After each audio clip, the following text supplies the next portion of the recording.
Ibinunyag ng Padre Pio, ano nga ba ang mangyayari kapag isang misa ay iniaalay para sa isang yumaong tao?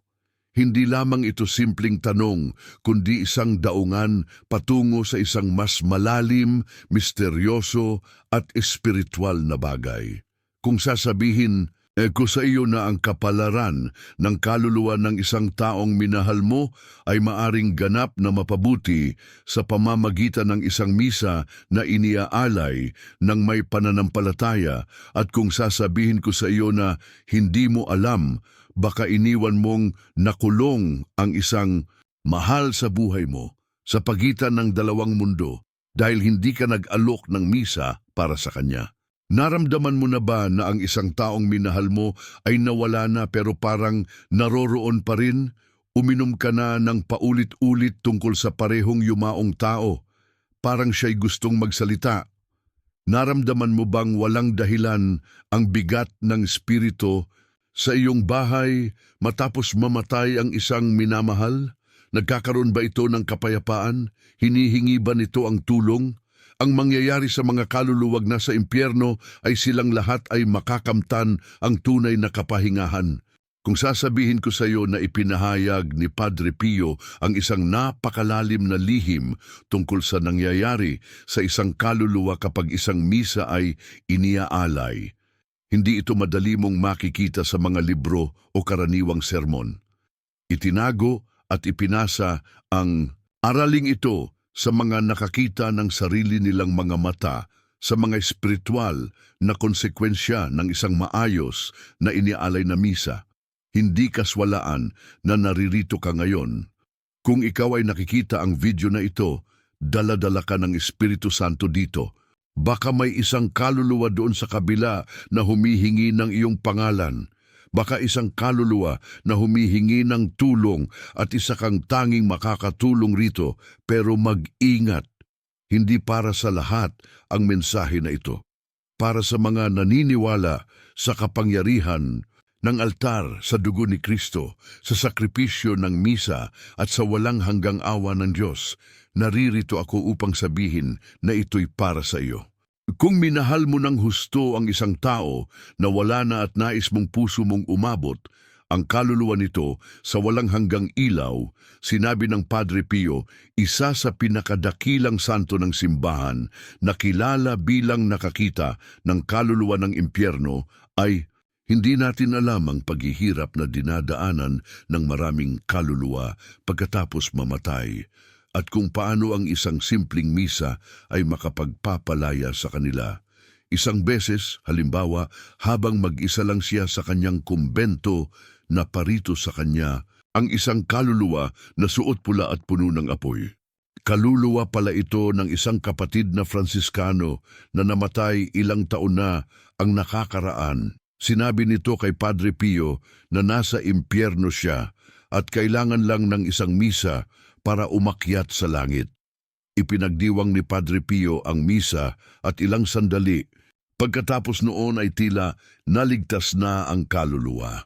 Ang totoong kwentong ito ay nagpapakita ng kung ano ang nakataya, at baka ikaw ang mayroon ng susi sa paglaya ng isang taong minamahal mo. Ang pinakakahanga-hanga ay kapag nag-alok ka ng misa ng may pananampalataya, hindi mo lang tinatamaan ang kaluluwa, kundi ikaw mismo ay pinagpapala ng isang napakalakas na paraan dahil ang langit ay gumaganti sa mga nagmamagandang loob para sa iba. Sino man ay wala na ngayon ay hindi lamang maaapektuhan kung ano ang mangyayari sa isang kaluluwa kapag inialay ang isang misa para sa kanya. Matututo ka upang baguhin ang walang hanggang kapalaran ng isang taong minamahal mo at matutukan mo ang tunay na lihim na ibinunyag ng Padre Pio tungkol sa di nakikitang ngunit tunay na epekto ng isang maayos na iniaalay na misa. At pansinin ang huli, ang pagbubunyag ay pinakakahanga-hanga dahil ipinapakita kung paano ang isang misa ay maaaring makaapekto sa iyong buhay dito sa lupa. Kalusugan, kapayapaan, proteksyon, at kahit na mga biyaya, maaaring dumating ang mga Hindi inaasahang bagay bilang sagot mula sa isang kaluluwa na pinakawalan mo. Oo nga, tumutulong ka sa isang yumaong tao at siya na may nananalangin para sa iyo sa harapan ng Diyos.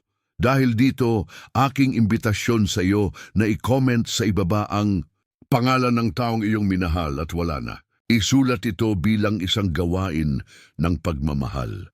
Maaring para sa iyong ina, ama, anak, lola. Mag-comment ng may pananampalataya dahil sama-sama nating idadasal ito. At kung naniniwala ka sa kapangyarihan ng mga misa, sa kapangyarihan ng interkesyon, ng mga banal at sa walang hanggang awa ng Diyos, i-click ang like sa video na ito. At kung susundin mo ang channel ngayon, tatanggapin mo ang espesyal na proteksyon mula sa mga nananalangin para sa mga kaluluwang nakalimutan at hindi mo na kailanman palalampasin ang isang aral na ganito kadepensa tulad nito mula sa Padre Pio. Ngayon handaan mo ang iyong sarili dahil ang nakita, naramdaman at ibinunyag ng Padre Pio tungkol sa mga misa para sa yumaong tao ay maaring magbago para laging tingnan mo ang buhay, kamatayan at langit. Madalas sinabi ng Padre Pio, maraming kaluluwa sa impyerno ang lumalapit sa akin at humihingi ng orasyon, mangyaring mag-alok ng isang misa. Ang payak na salitang ito ay nagdudulot ng napakatimbang na espiritual dahil hindi ito metafora o imahe imaginary. Nakita ng Padre Pio ang mga kaluluwa, narinig ang kanilang mga sigaw, nadama ang kanilang paghihirap at alam niyang may isang bagay na makapagpapalaya sa kanila. Dahil marami ang namamatay, ngunit para sa mga may pananampalataya, ang kamatayan ay pasimula ng isang espiritual na landas na maaaring mahirap, masakit at madalas mag-isa. Ang mga kaluluwa na namamatay sa isang estado ng hindi purong pagkatao, ngunit kailangan pa ring purihin ay hindi diretso sa langit, dapat silang dumaan sa isang lugar ng paglilinis at paghihintay kung saan ang kaluluwa ay nagdurusa sapagkat hindi pa nasa Diyos. Alam mo ba kung ano ang masakit para sa mga kaluluwang ito? Ang pagkalimot, katahimikan ng mga nabubuhay, kakulangan ng orasyon, kulang ang mga misa na iniaalay para sa kanila. Ibinunyag ng Padre Pio, ang mga kaluluwag nagdurusa sa impyerno ay yaong walang nakaka-record. Sila'y umiiyak ng tahimik na umaasa sa isang misa na makapagpapalaya. Hindi simbolikal ang sinabi, ito'y espiritual na katotohanan na ibunyag ng isang taong talagang nabuhay sa mundo ng nakikita at di nakikita. Sabi pa niya, mas nakikita ko ang kaluluwa ng mga yumao kaysa sa mga nabubuhay. Hindi bihira na sa gitna ng gabi marinig ng mga madre at pari ang mga tinig sa loob ng kumbento. Kapag sila ay pupunta upang tingnan, walang makikita. Sabi ng Padre Pio ng mapayapang, huwag kayong matakot, kaluluwa lang ito na humihingi ng tulong. Ayon sa kanya, maraming kaluluwa ang natrapiko ng ilang taon, minsan ng ilang siglo, dahil walang nag-aalok ng misa para sa kanila. Nakaisip ka na ba nito? Ilan sa pamilya mo ang namatay na? Nag-alok ka na ba ng misa para sa kanila? Ilang tao ang nakalimutan? Ilang tao ang naghihintay ng tahimik para sa isang taong tulad mo na hindi na nagsisikap? Hindi ito tungkol sa ritual na magical. Ito ay tungkol sa tunay na kayamanan ng simbahan, ang banal na misa, ang tunay na sakripisyo at dugo na walang duguan ni Hesukristo na inuulit sa altar. Kapag isang misa ay iniaalay para sa isang kaluluwa, pinagsasama ang kahirapan nito sa dugo ng tagumpay ni Kristo, ito'y naging pinakamataas na anyo ng espiritual na awa at ang langit ay sumasagot.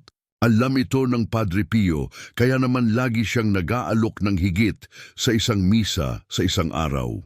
Kahit pagod, kahit may sakit, ipinagkaloob niya ang bawat misa ng may layunin para sa isang kaluluwa sa impyerno.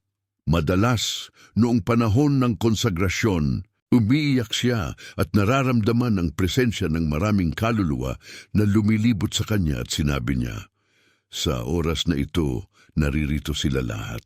Hindi lamang ilang mga santo ang nagbigay testigo sa kapangyarihan ng isang misa na iniaalay para sa isang yumaong tao.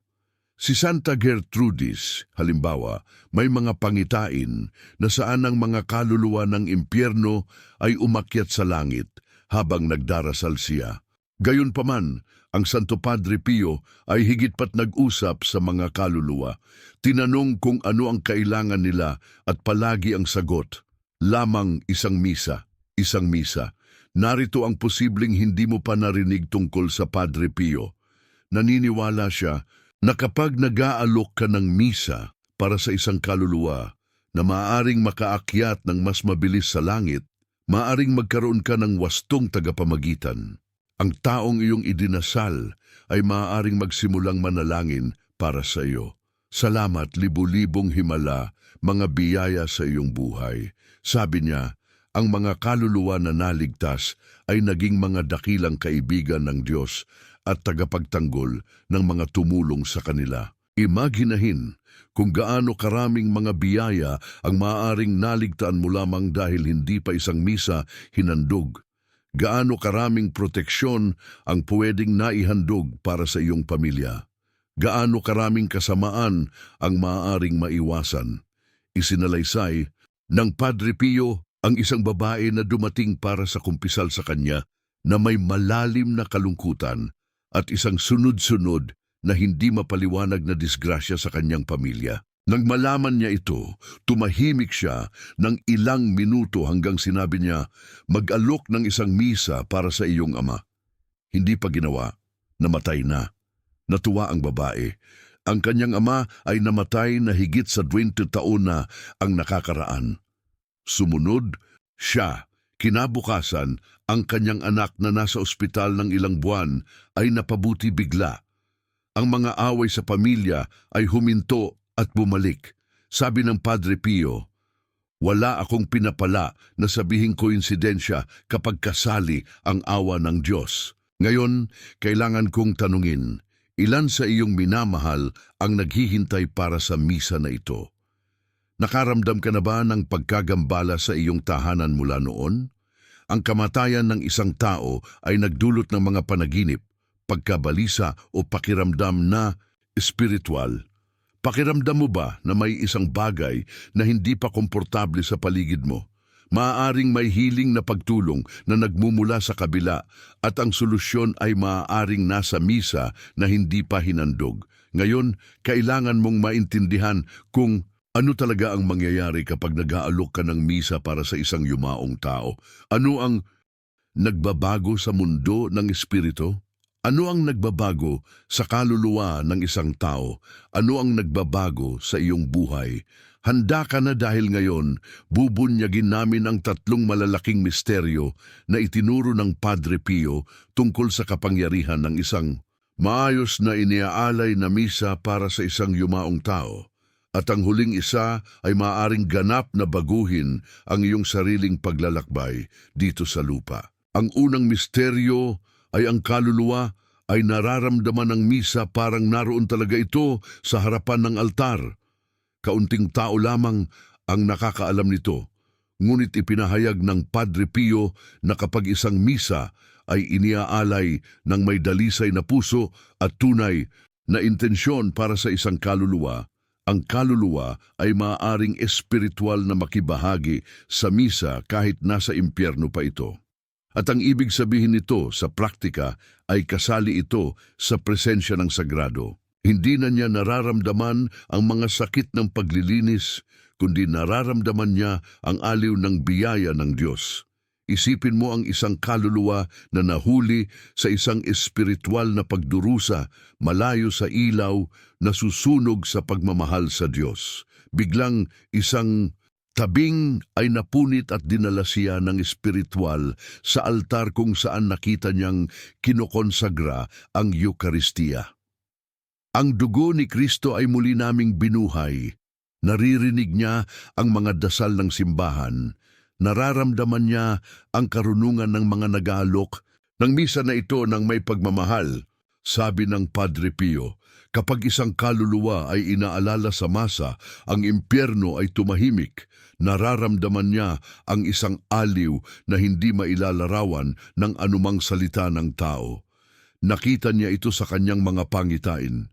Isang beses sinabi niya sa kanyang mga kasama na noong panahon ng pag-angat, nakita niya ang isang kaluluwa na sakop ng ilaw na dinala ng mga anghel, unti-unting umaakyat habang umiiyak ng ligaya.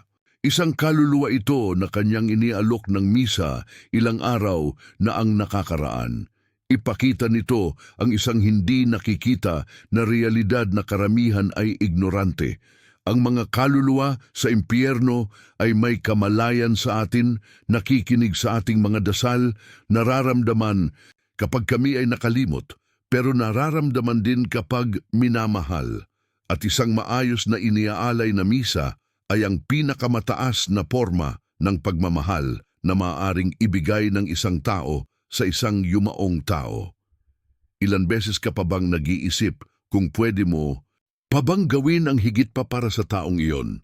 Dahil alam mo pa rin na maaari kang mag-alok ng isang misa, gagawin ito ng walang hanggan ng higit sa bulaklak, mga luha o alaala.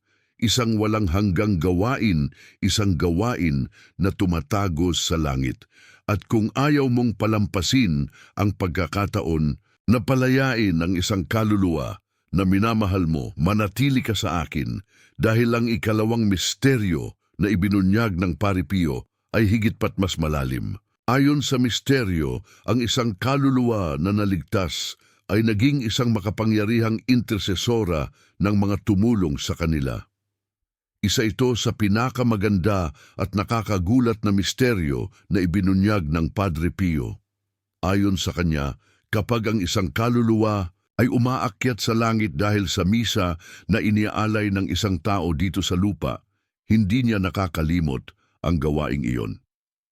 Sa halip, naging intersesor siya ng taong iyon sa harapan ng Diyos. Sabi ng Padre Pio, ang isang kaluluwa na naligtas sa pamamagitan, ang kasiyahan ay naging isang kaluluwa na nagpapasalamat. At isang kaluluwa na nagpapasalamat sa langit ay isang biyaya na hindi titigil sa pagmamagandang loob. Iminagine mo kung ilan sa iyong pinagdasalan ang nagdasal para sa iyo. Itaguyod ang isang misa para sa iyong ama, ina, lolo, kaibigan, at ang kaluluwa ay magsisimulang manalangin para sa iyo, iyong mga anak, iyong bahay. Naging isang tagapagtanggol na walang nakikita tulad ng isang anghel, palaging nananalangin para sa iyong mga layunin sa trono ng Diyos. May isang nakakagulat na testimonyo na sinabi ng Padre Pio sa isa sa kanyang mga gabay na espiritual. Isang dukang matanda na nagdurusa ay pumupunta sa kumbento tuwing araw upang humiling sa pari na mag-alok ng misa para sa kanyang asawa, na namatay higit sa 30 taon na ang nakakaraan. Sabi niya, "Ama, wala akong ginto ni pilak, ngunit may pananampalataya ako at gusto kong magpahinga." Tinanggap ng Padre Pio.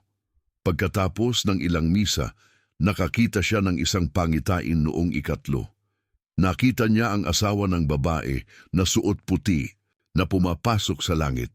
Mga araw pagkatapos noon, may panaginip ang babae tungkol sa kanyang asawa na ngumingiti at sabi, "Ngayon ako naman ang mag-aalaga sa iyo." At mula noon, nang araw na iyon ay nagbago ang buhay niya, nagsimulang magbenta ng mga matamis at kumita ng maraming customer.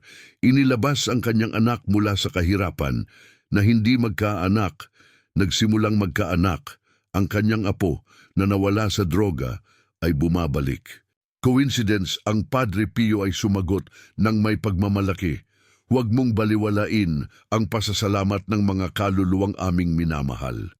At ngayon tanong ko, ilan sa iyong mga hiling kay Diyos ang walang sagot? Gagawin mo na. Palayain ang isang kaluluwa upang mananalangin para sa iyo. Ito ang biyaya na hinihintay mo mula sa isang misa. Ang pag-aalok ng misa ay hindi lamang isang gawain ng kabanal-banal.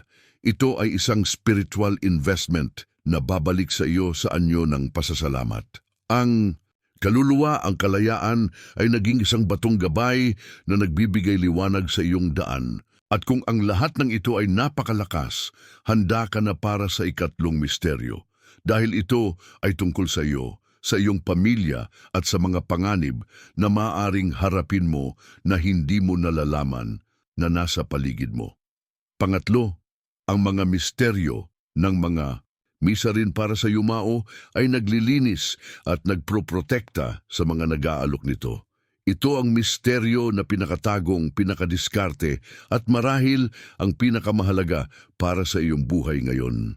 Sabi ng Padre Pio, kapag pinapalaya mo ang isang kaluluwa, nililinis din ng iyong kaluluwa ang iyong sarili sa pagtulong sa isang taong namatay upang maalis ang mga kasamaan na ang kaaway ay balak sa iyo.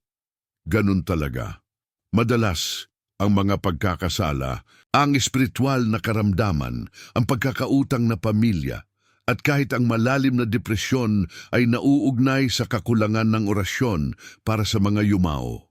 Ayon sa Padre Pio, kapag ang isang tao sa ating lahi ay mamatay sa kasalanan at walang nagdarasal, ang ilang mga sumpa sa espiritu ay maaaring mahulog sa atin hindi gaanong bilang parusa ng Diyos, kundi bilang isang natural na resulta ng isang nakaluluwa na hindi komportable na umiiyak, naghihinagpis, nagdurusa at nananatiling nakakabit sa ating dugo, ating kasaysayan na umaasa na tandaan. Pero kapag nag-aalok ka ng misa para sa kaluluwang ito, ang mga ugnayan ay nabibiyak, ang pagdurusa ay nalilinis, ang kaluluwa ay umaakyat at kasama nito ikaw ay naliligtas din. Isang beses, sinabi ng Padre Pio na sa isang pagkakataon ng pagkumpisal, isang batang lalaki ay nagulat ng pakiramdam ng takot sa gabi na parang may isang presensya na naghahanap sa kanya habang natutulog. Sa orasyon, nakita ng Padre Pio ang kanyang lolo sa isang pangitain. Namatay ang bata na nakakabit pa sa impyerno. Inirekomenda, gawin mong ipagdiwang ang isang misa para sa kanya. Pagkatapos ng misa, huminto ang mga abala. Napaka-impluensyal nitong misteryo dahil ipinapakita nito na ang misa para sa isang yumao ay hindi lamang para sa kanya, kundi pati para sa atin. Kapag nagdarasal tayo para sa kanila, binabasag ang mga chain na hindi nakikita, tinatanggal ang mga utang sa espiritu na ipinamana, nililinis natin ang ating dugo, ang ating tahanan, ang ating pamilya. Hindi naman labis na sabihin na maraming tao ang nananatiling nakakulong sa kanilang buhay dahil ang isang tao mula sa dati ay hindi pa naligtas. Ngayon, isipin mo ng tapat. Pakiramdam mo ba na ang iyong tahanan ay may bigat sa espiritu? Sa loob ng maramang taon, nakikipaglaban ang iyong pamilya sa parehong problema, parehong sakit, parehong pagkawala. Pakiramdam mo bang walang dahilan ang kalungkutan? Parang may isang bagay na nakatanggal, baka oras na para mag-alok ng isang misa. Puwedeng ang kaluluwa ng isang taong sa iyong lahi ang humihingi. Sabi ng Padre Pio, habang may isang tao na nagdarasal, gagalawin ng Diyos ang langit at lupa para palayain. At kung nakarating ka dito, may isang tawag, baka isang kahilingan, baka isang kaluluwa na kumakatok sa iyong spiritual na pintuan.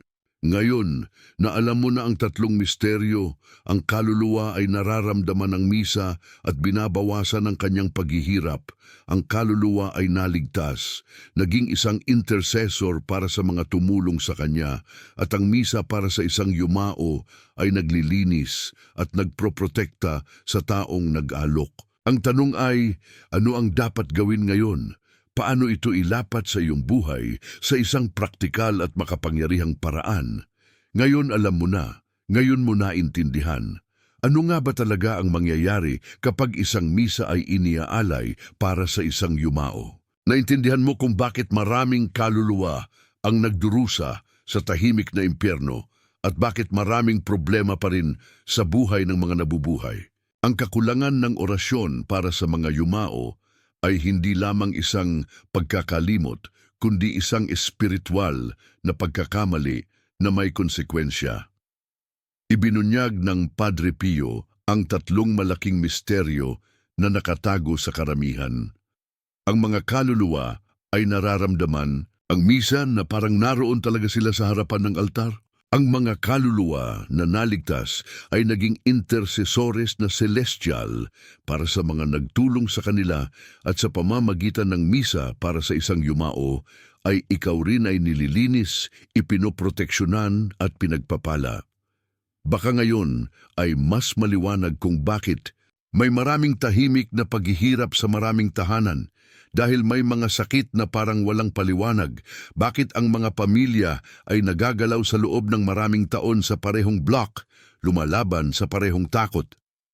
Ngayon, nasa iyong kamay ang susi. Ngayon, nasa iyong kamay ang posibilidad na baguhin ang kapalaran ng isang taong nawala at sa parehong oras ay oras na baguhin ang iyong kwento dito sa lupa. Sinabi ng Padre Pio na ang misa ay ang pinakamataas na gawa ng pagmamahal na maaaring ihalot ng isang tao para sa kapwa dahil sa misa hindi lamang nag-aalok ng salita, kundi nag-aalok ng si Kristo, ang kanyang katawan, ang kanyang dugo, ang kanyang sakripisyo. Hindi mo kailangan maging pari, hindi mo kailangan pera, kailangan mo lamang ng pananampalataya. Pumunta ka lamang sa pinakamalapit na parokya, makipag-usap sa pari at humiling na isagawa ang isang misa para sa taong iyon na nakatama sa iyong puso. Ialok ito ng may pagmamahal, idasal ng may intensyon at maniwala na papalain ka ng langit. Dadalhin ito at higit pa rito, hindi lamang palayain ang isang kaluluwa, kundi lilikhain mo ang isang espiritual na samahan, isang walang hanggang pagkakaibigan, isang ugnayan na hindi maaaring burahin ng kamatayan. At kung naniniwala ka na hindi mo na maaaring gawin ang anuman para sa mga yumaong tao, tandaan na ngayon ay mas maaari mong gawin ito dahil ang orasyon ng mga nabubuhay ay parang isang hagdan na umaabot sa langit at dinala ang mga naiwan dito mula sa aliw na marahil hindi nila natanggap nung buhay pa sila. At si Diyos ay tapat, nakikita niya ang hindi nakikita ng iba, naririnig niya ang hindi naririnig ng iba, at papalain ka ng hindi inaasahang mga biyaya sa mga may awa para sa mga kaluluwa na nakalimutan. Dahil dito, gawin mo ito para sa taong iyong minahal, pero gawin mo rin ito para sa iyong sarili, para sa iyong pamilya, para sa iyong hinaharap at huwag kalimutan. Habang maraming kaluluwa ang iyong tinulungan na palayain, mas maraming liwanag ang dadalo sa iyong buhay, mas maraming proteksyon, kapayapaan, biyaya dahil ang langit ay sumasagot sa espiritual na awa at pagmamahal na ibinigay mo sa altar, ibabalik ng Diyos ito sa anyo ng mga himala. Ngayon na alam mo na ang tatlong misteryo na ibinunyag ng Padre Pio tungkol sa mangyayari kapag isang misa ay iniaalay para sa isang yumao, nais kong imbitahan ka sa isang espiritual na hamon, pero mag-ingat dito.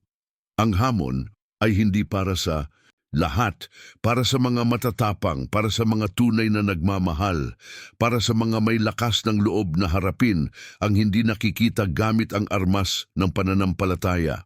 Handa ka na ba? Kung gayon, pakinggan mo ng mabuti. Sa susunod na 3 araw, hamon kita na pumunta sa isang simbahan at mag-alok ng isang misa para sa kaluluwa na pinakamataas na nakatama sa iyong puso. Maari itong iyong ina, ama, lolo, kaibigan. Maaring isang taong nararamdaman mo na hindi pa komportable, bumisita sa iyong panaginip na wala at nag-iwan ng puwang o baka isang presensya. Pumunta sa simbahan, makipag-usap sa pari, mag-alok ng misa at bago ang seremonya, isarang yung mga mata. Sabihin ang pangalan ng kaluluwang iyon kay Diyos at sabihin ng may pananampalataya, Panginoon, hayaan ang misang ito na palayain ng kaluluwang ito at dalhin ng ilaw sa aking bahay. At sa loob ng 3 araw na ito, idasal araw-araw ang rosaryo para sa kaluluwang iyon nang walang pag-aalinlangan. Kahit na kadalasan ito ay nakakapagod, kahit na kailangan mong gumising ng mas maaga o matulog ng huli. Ito ang iyong handog ng pagmamahal, iyong espiritual na awa. At kung tutupdin mo ang hamon na ito ng may pananampalataya, ipinangako ng Padre Pio, ang kaluluwang iyon ay mararating ng awa ng Diyos at bilang intercessor, maaaring magdala ng mga sagot na hinihintay mo ng ilang taon, kapayapaan para sa iyong tahanan, pagbabalik, solusyon sa kalusugan, espiritual na paglaya, pinansyal. Ito ang kapangyarihan ng isang misa. Ito ang kapangyarihan ng kabanal-banal. Ito ang lihim ng mga santo. Ngayon, aking imbitasyon sa iyo, kung tatanggapin ang hamon, isulat dito sa mga comment. Tinatanggap ko ang hamon ng walang hanggang pagmamahal,